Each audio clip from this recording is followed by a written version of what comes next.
ನಮಸ್ಕಾರ ಸ್ನೇಹಿತರೆ, ನಾವಿವತ್ತು 87ನೇ ಕನ್ನಡ ಸಾಹಿತ್ಯ ಸಮ್ಮೇಳನ ಈ ಒಂದು ಕನ್ನಡದ ಜಾತ್ರೆ ನಡೀತಾ ಇರುವಂತಹ ಮಂಡ್ಯದಲ್ಲಿದ್ದೀನಿ. ಈ ಮಂಡ್ಯದಲ್ಲೇ ನೀವು ನೋಡ್ತಾ ಇರ್ಬೋದು ಈ ಕನ್ನಡದ ಒಂದು ಜಾತ್ರೆಯಲ್ಲಿ ಜನ ಎಷ್ಟು ಉತ್ಸುಕತೆಯಿಂದ ಇಲ್ಲಿ ಸೇರ್ತಾ ಇದ್ದಾರೆ ಅಂತ ನೋಡಿ. ಒಳ್ಳೆ ಒಂದು ಪ್ರಶಾಂತವಾಗಿರುವಂಥ ಜಾಗದಲ್ಲೇ ಈ ಒಂದು ಹಸಿರಿನ ನಗರಿ, ಹಾಗೆ ನಮ್ಮ ಹೆಮ್ಮೆಯ ಕರ್ನಾಟಕದ ಒಂದು ಗತ್ತು ಮಂಡ್ಯ, ಇಲ್ಲಿ ಈ ಒಂದು ಜಾತ್ರೆ ತುಂಬಾ ಅದ್ಭುತ ಅಂತ ನನಗನ್ನಿಸ್ತು ಇಲ್ಲಿ ಬಂದಾಗ.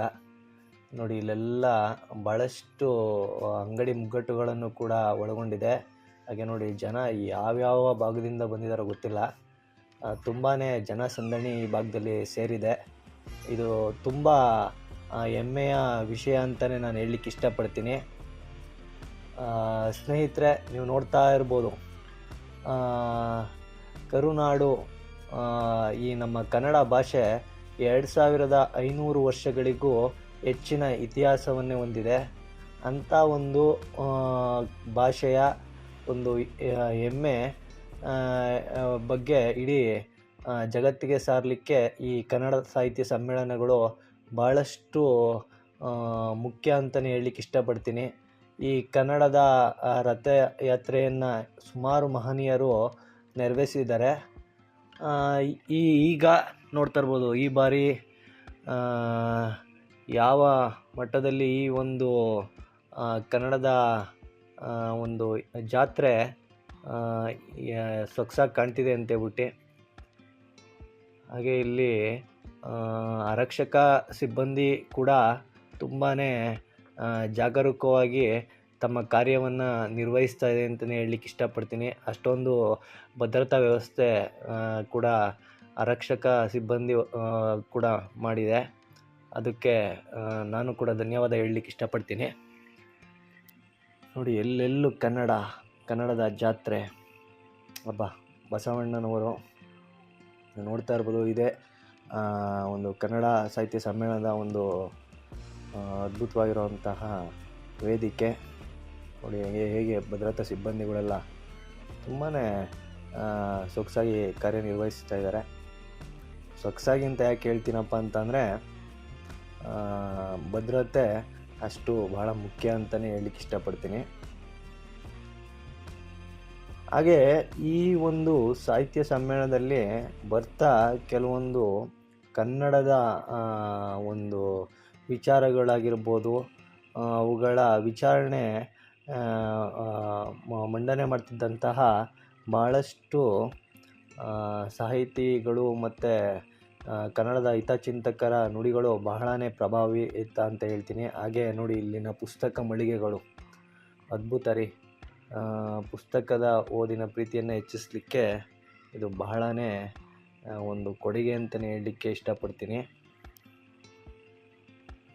ಒಳ್ಳೊಳ್ಳೆ ಆಧ್ಯಾತ್ಮಿಕ ಪುಸ್ತಕಗಳು, ವ್ಯಕ್ತಿ ಚಿಂತನೆಗಳು, ಬಹಳಷ್ಟು ವೈವಿಧ್ಯವಾಗಿರುವಂಥ ಪುಸ್ತಕಗಳನ್ನ ನಾನು ಈ ಒಂದು ಪುಸ್ತಕಗಳ ಮಳಿಗೆಯಲ್ಲಿ ನೋಡಿದೆ. ಭಾಳಷ್ಟು ಬಾರಿ ಕನ್ನಡ ಸಾಹಿತ್ಯ ಸಮ್ಮೇಳನಗಳಲ್ಲಿ ಭಾಗವಹಿಸಬೇಕು ಅಂದ್ಕೊತಿದ್ರು. ನಾನು ತಾಲೂಕು ಮಟ್ಟ, ಹೋಬಳಿ ಮಟ್ಟದ ಸಾಹಿತ್ಯಗಳಲ್ಲಿ ಭಾಗವಹಿಸಿದಾಗ ಅದರಲ್ಲಿ ಭಾಳಷ್ಟು ಖುಷಿ ಪಡ್ತಾಯಿದ್ದೆ. ನಮ್ಮ ತುಮಕೂರಿನಲ್ಲಿ ಕೂಡ ನಡೆದಾಗ ಕೂಡ ನಾನು ಸಾಹಿತ್ಯ ಸಮ್ಮೇಳನಗಳಿಗೆ ಭೇಟಿ ಕೊಡಲಿಕ್ಕಾಗಿರಲಿಲ್ಲ. ಈ ಒಂದು ಕನ್ನಡ ಸಾಹಿತ್ಯ ಸಮ್ಮೇಳನಕ್ಕೆ ಬರಲೇಬೇಕು ಅಂತ ಬಂದೆ. ಅಷ್ಟೇ ಸಂತೋಷ ಸಿಕ್ತು. ನೋಡಿ, ಎಲ್ಲ ಜನ ಪುಸ್ತಕಗಳ ಖರೀದಿಯಲ್ಲಿ ಭಾಳಷ್ಟು ಮಗ್ನರಾಗಿದ್ದಾರೆ ಅಂತಲೇ ಹೇಳ್ಬೋದು.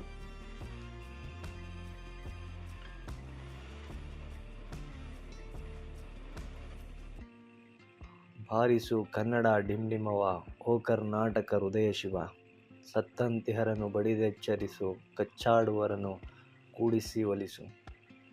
ಎಂತೆಂಥ ಅದ್ಭುತವಾಗಿರುವಂತಹ ಸಾಹಿತ್ಯ ಚಿಂತನೆಗಳು, ತತ್ವಗಳು. ಕನ್ನಡ ಭಾಷೆ ಸುದೀರ್ಘವಾದಂಥ ಇತಿಹಾಸ ಹೊಂದಿರೋದು ಇಂಥ ಒಂದು ಮಹನೀಯ ವ್ಯಕ್ತಿಗಳ ಚಿಂತನ ಸಂಗ್ರಹದಿಂದನೇ ಅಂತಲೇ ಹೇಳಲಿಕ್ಕೆ ಇಷ್ಟಪಡ್ತೀನಿ. ನನ್ನ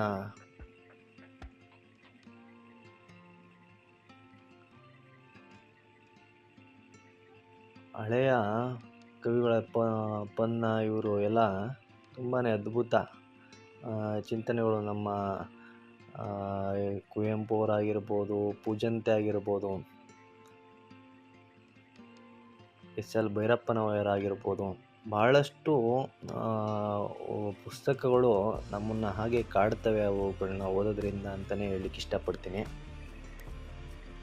ಈ ಪುಸ್ತಕ ಮಳಿಗೆಗಳು ನಮ್ಮ ಒಂದು ಪುಸ್ತಕ ಓದಿನ ಚೈತನ್ಯವನ್ನು ಮತ್ತಷ್ಟು ಹೆಚ್ಚಿಸುತ್ತೆ ಅಂತ ನಾನು ಈ ಸಾಹಿತ್ಯ ಸಮ್ಮೇಳನದ ಒಂದು ಚಿಂತನೆ ಭಾಳ ಅದ್ಭುತ ಅಂತಲೇ ಹೇಳಲಿಕ್ಕೆ ಇಷ್ಟಪಡ್ತೀನಿ.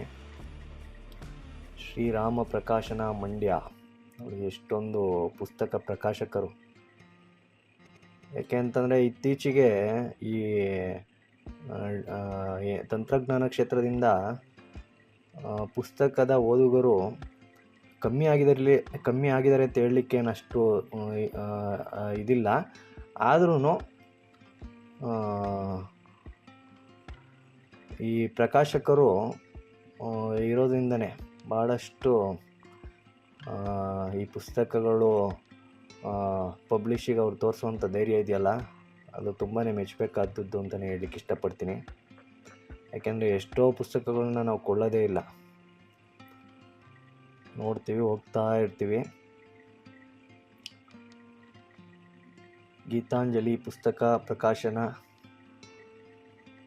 ನೋಡ್ತಾ ಇರ್ಬೋದು. ಶಿವಮೊಗ್ಗ ಒಂದು ಪ್ರಕಾಶನ ಸಂಸ್ಥೆ. ಒಟ್ಟಾರೆಯಾಗಿ ಈ ಕನ್ನಡ ಸಾಹಿತ್ಯ ಸಮ್ಮೇಳನಕ್ಕೆ ಬಂದಿದ್ದು ನನಗೆ ಖುಷಿ ಅಂತಲೇ ಅನಿಸುತ್ತೆ. ಇಂಥ ಒಂದು ಜಾತ್ರೆಗಳಲ್ಲಿ ನೀವು ಕೂಡ ಸೇರ್ತಾ ಇರಿ. ನಮ್ಮ ಭಾಷೆ ಮತ್ತಷ್ಟು ಪ್ರೀತಿಸೋಣ. ಕನ್ನಡ ನಮ್ಮ ಹೃದಯದಲ್ಲಿ ಯಾವಾಗಲೂ ಚಿರಸ್ಥಾಯಿಯಾಗಿರಲಿ ಅಂತ ಹೇಳಲಿಕ್ಕೆ ಈ ಮೂಲಕ ಇಷ್ಟಪಡ್ತೀನಿ ಸ್ನೇಹಿತರೆ. ನೀವು ಕೂಡ ಪುಸ್ತಕ ಓದಿನ ಒಂದು ರುಚಿಯನ್ನು ರೂಢಿಸ್ಕೊಳ್ಳಿ. ಅದು ಭಾಳಷ್ಟು ನಮಗೆ ನೆಮ್ಮದಿಯನ್ನು ತಂದುಕೊಡುತ್ತೆ ಅಂತ ಹೇಳ್ತಾ, ಈ ಒಂದು ದೃಶ್ಯಾವಳಿ ನಿಮಗೆ ಇಷ್ಟ ಆಗಿದೆ ಅಂದ್ಕೊತೀನಿ. ವೀಕ್ಷಣೆ ಮಾಡಿದಂತಹ ನಿಮ್ಮೆಲ್ಲರಿಗೂ ಕೂಡ ಧನ್ಯವಾದಗಳು ಸ್ನೇಹಿತರೆ. ಶುಭ ದಿನ.